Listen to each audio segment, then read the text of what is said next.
We're all set for the next chapter. Yeah, I was just about to come find you. Let's see what it says. Now sprout to life the story's seeds, stirred by wind-born melodies. Then on that breeze the music leaves, fading into distant memories. Seek the place where wind and tale entwine, and once there, make 3 riddles into verse, and 3 melodies into song. For in poetry and song will this story start to blossom. Come on! Another riddle? All that talk about wind and melodies? What do you think the answer could be?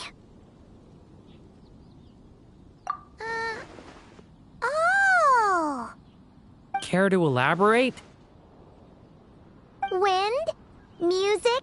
Poetry? Tone-deaf bards gotta know the answer. You mean Lord Barbados? Albedo introduced us when I first arrived in Mondstadt. I mean, someone like me was bound to catch his eye sooner or later. It's better that it's out in the open anyway. Now, how should we track him down?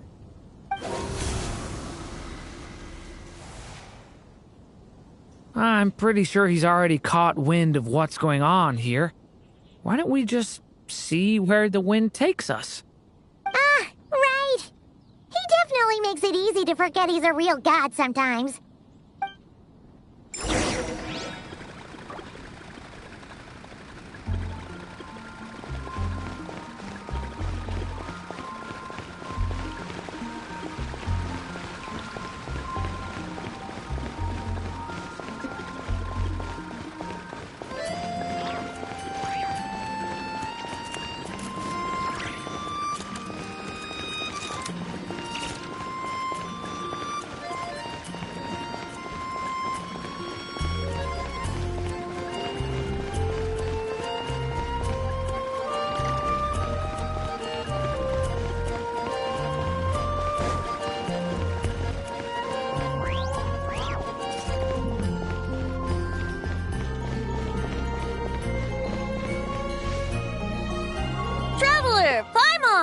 What a sight for sore eyes!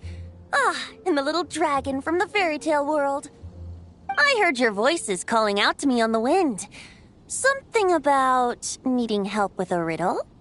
Sorry to disturb you, Lord Barbados. Disturb me? Not at all! To tell you the truth, I'm just as curious about this riddle as you are. Let me take a look.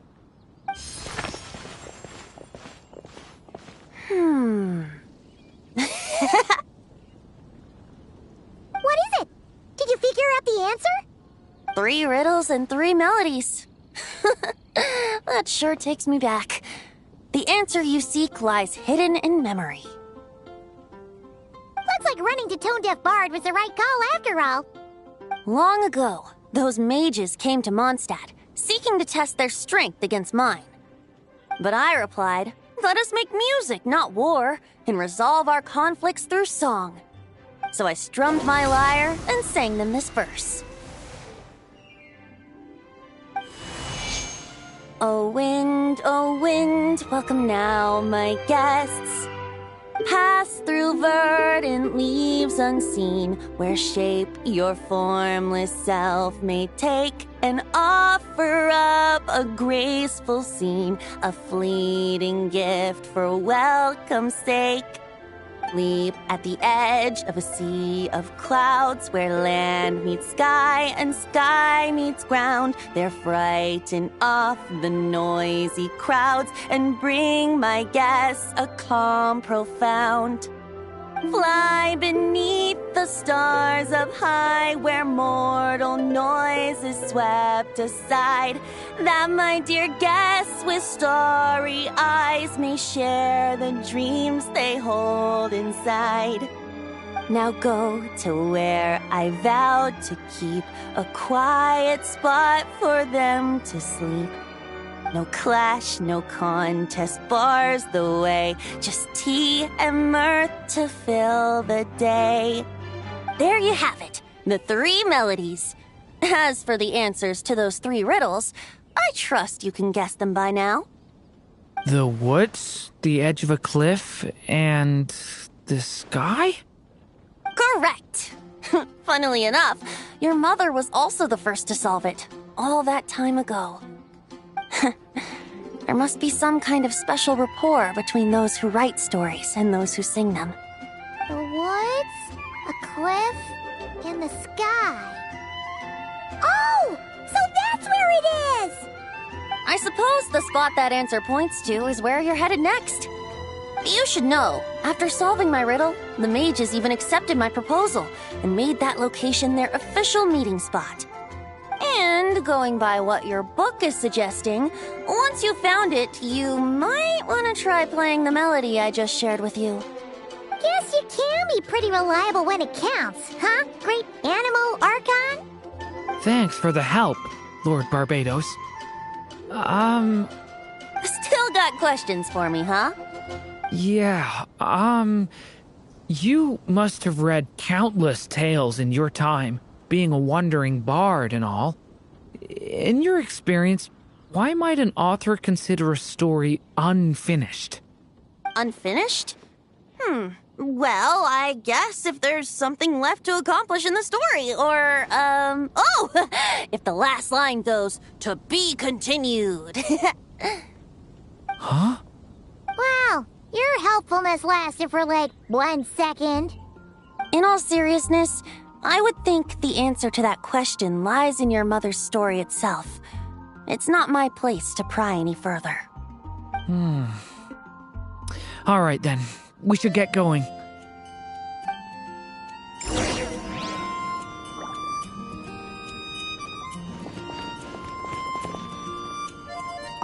I wonder when their next meeting will be.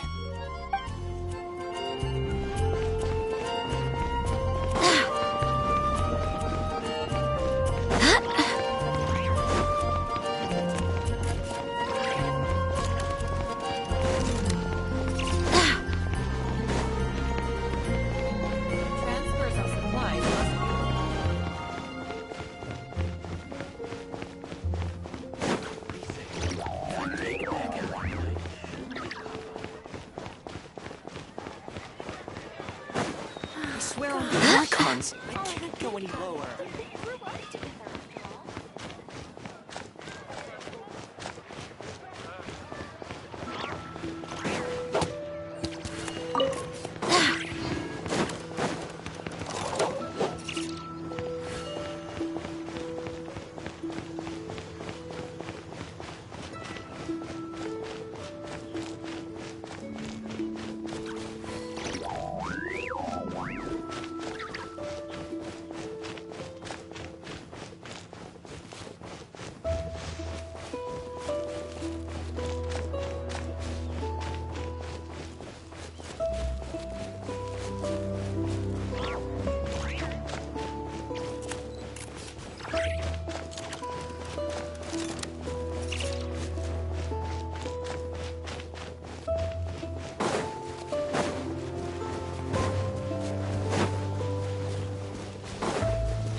We just need to play the 3 melodies, and we should be able to gather the memories for the next chapter, right?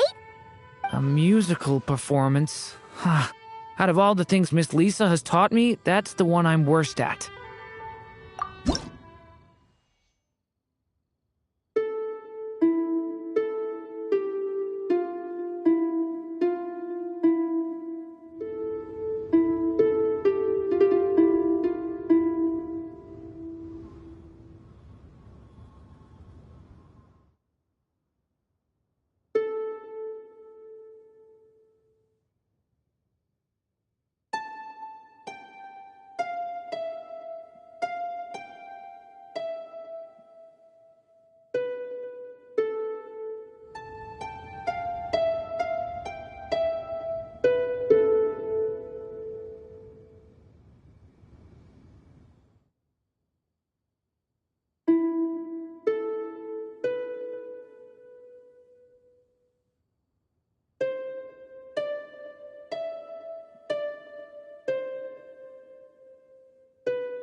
Even a war that shook the world could not halt the witches' gatherings.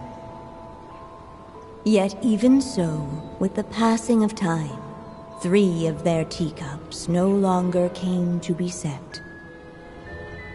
The witches did not linger long in sorrow, for the Story Witch had brought glad tidings of her own. Born was her dragon child, safe and sound. Her fellow witches offered up their blessings, eagerly debating how to celebrate the child's birth.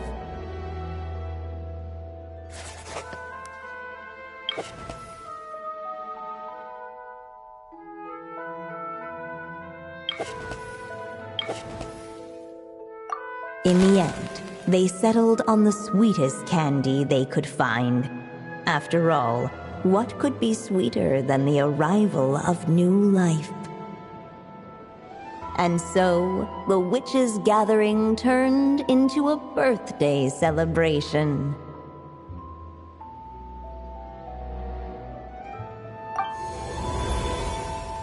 So, we're back in the story world, huh? As if from nowhere, new guests appeared at the witches' table. Perhaps they too had come to celebrate the dragon child's birthday. Yet while everyone else was busy thinking about what kind of gift to offer, these 3 seemed to have come empty-handed. Hardly the recipe for a warm welcome to a birthday party, now is it? A gift? This was a party! While the guests voiced their complaints and grievances, perhaps they should have been wondering what kind of gift to give instead. So, we need to bring a gift to advance the story? Ugh! But where are we supposed to get something like that? Perhaps it would be a good idea to have a look around. Why didn't you just say so?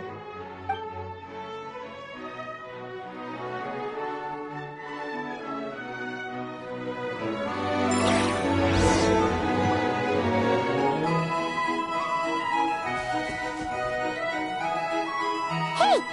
Could we use these as gifts, maybe? At last, the guests found something to give the dragon child. Guess that's a yes, then. Which one should we go for? Still, the guests wondered, what kind of gift might the little dragon really want? Should they put a warrior's sword in his hand and send him out on an unstoppable quest to save the world? Or perhaps a wandering hero's slingshot, and the promise of a life of endless, uncharted adventure. Or maybe even a scholar's tome, and the chance to take on all the world's unsolved mysteries. Okay. Wow. That's a lot of pressure all of a sudden. Oh yeah! Technically, we're actually picking a gift for you. So, which one would you prefer? You want me to choose? Wow, this feels kinda special. How come? For as long as I can remember, I've spent most of my time living in the stories my mother created.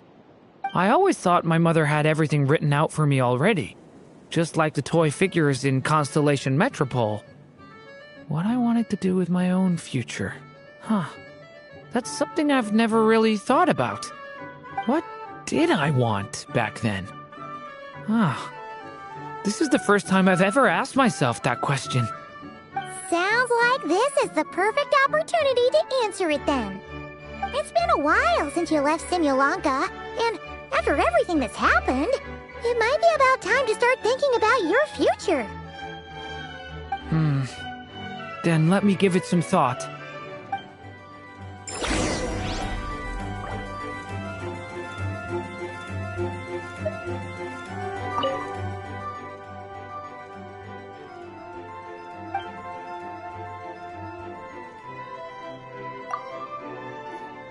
In the end, the guests settled on the scholar's tome. So you're the scholarly type, huh? I just feel like I should learn more about the way the world works. What makes you say that? I'll give you an example. Did you know that in Mondstadt, using fire to catch fish is a punishable offense? I thought she was just teaching me regular hunting techniques. It was only after Master Jean caught me and sent me to solitary confinement that I realized I'd misread the situation. So much of what's considered common knowledge in your world just wasn't in Simulanka. So I have to learn, or I'll keep causing trouble for everyone else. Paimon's not sure that counts as common knowledge.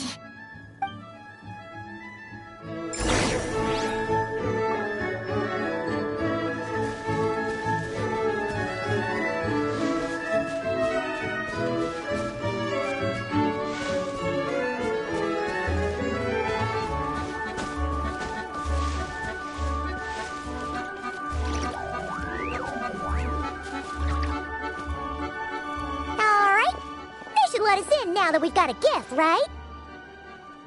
Hello there. Brought a gift this time. The newly arrived guest presented his gift, wishing the little dragon a future as a wise and accomplished scholar.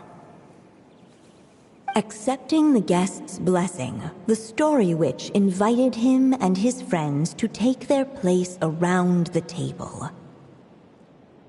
Finally, she could introduce them all to her dragon child, telling all in attendance about the moment of his hatching, and of course, the name he'd been given.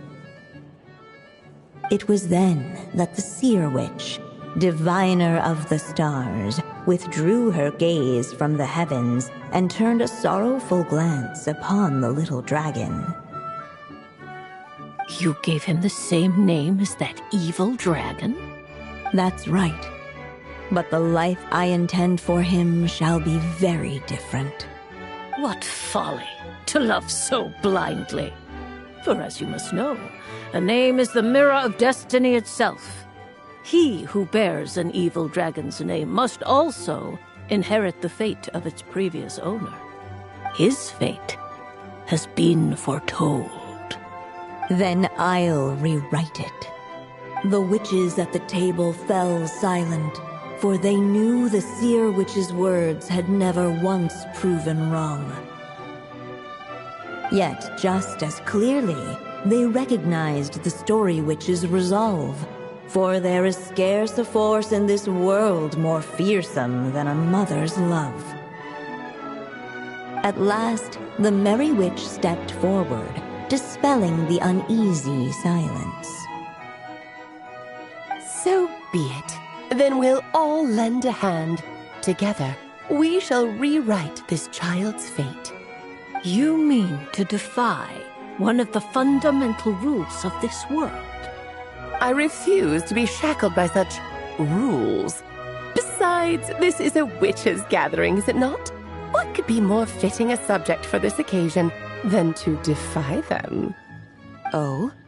Sounds like an interesting experiment.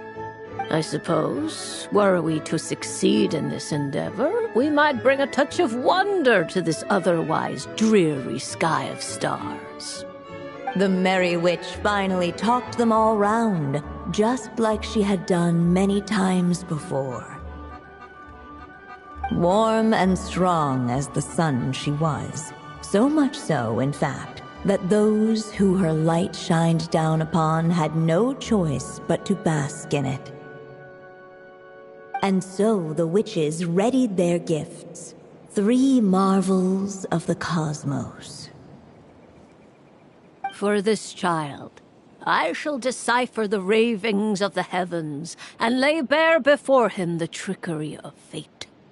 For this child, I shall leave a formula powerful enough to unravel the very origins of this world, that he may seek another solution for the conundrum of his life. For this child, I shall call upon wondrous magic to make possible his impossible wish.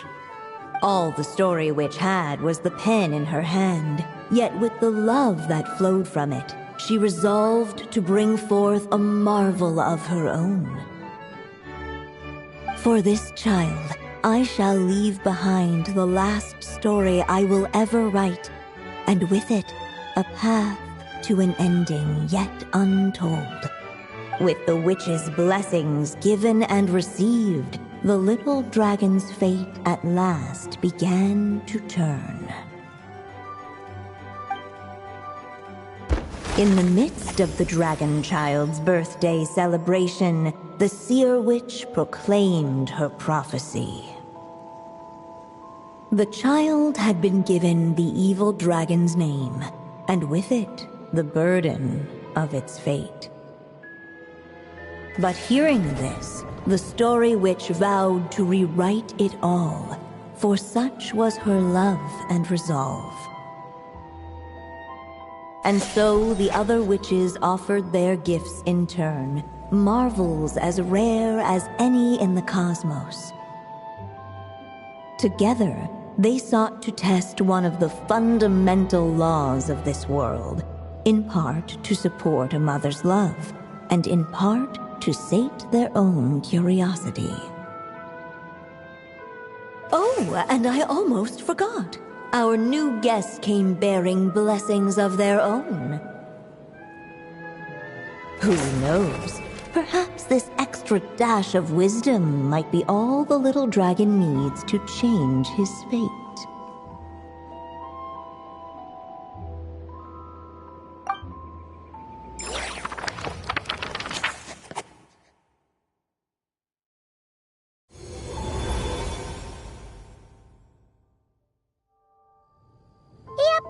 Looks like we've completed this chapter, too. Those witches in the story were the mages at the Hexen Circle, right? They sure seem to care a lot about you, Durin. But, Paimon kinda had trouble following their conversation. Just a bunch of mystery, as usual. The evil dragon's fate. Oh, is that what you're worried about? But didn't we already take care of that? Ah, the mages must have had a hand in that, too. Also, I was just thinking, which part of the story are we even meant to be completing? Oh, it feels less like we're filling in the gaps and more like we're adding something new altogether. But we use the ink, right? And the book hasn't given us any more clues, so that must mean our task is complete. At least for now. Yeah, I guess we're doing something right. Maybe I'm overthinking things. It's just, This is my mother's final wish, so I don't want to mess it up. Anyway, thanks for all your help. I'll let you know as soon as the book reveals a hint about the next chapter. Okay then. See you in the next chapter.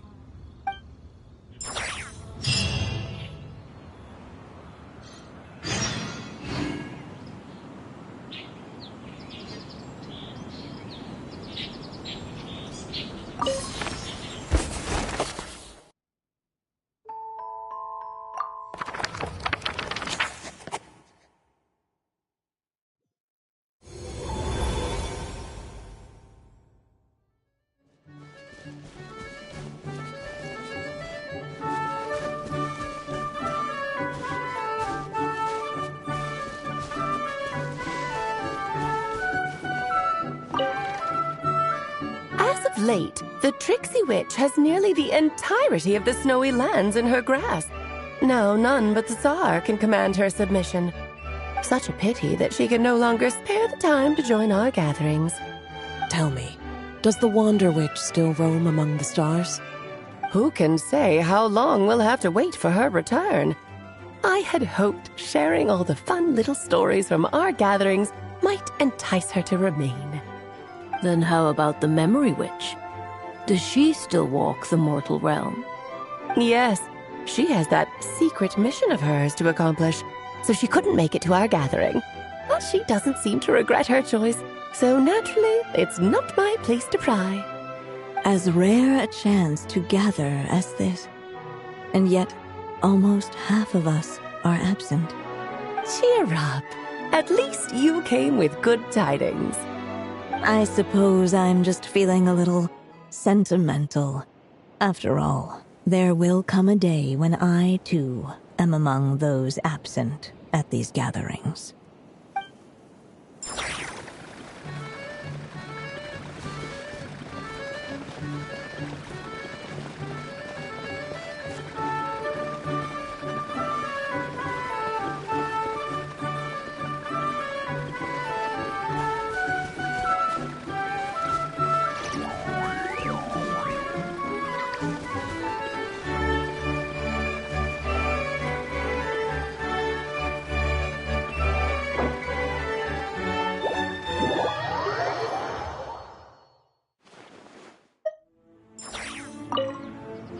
I think I'm gonna stick around, take my time reading through this book. If you feel like jumping back into the story, just come find me.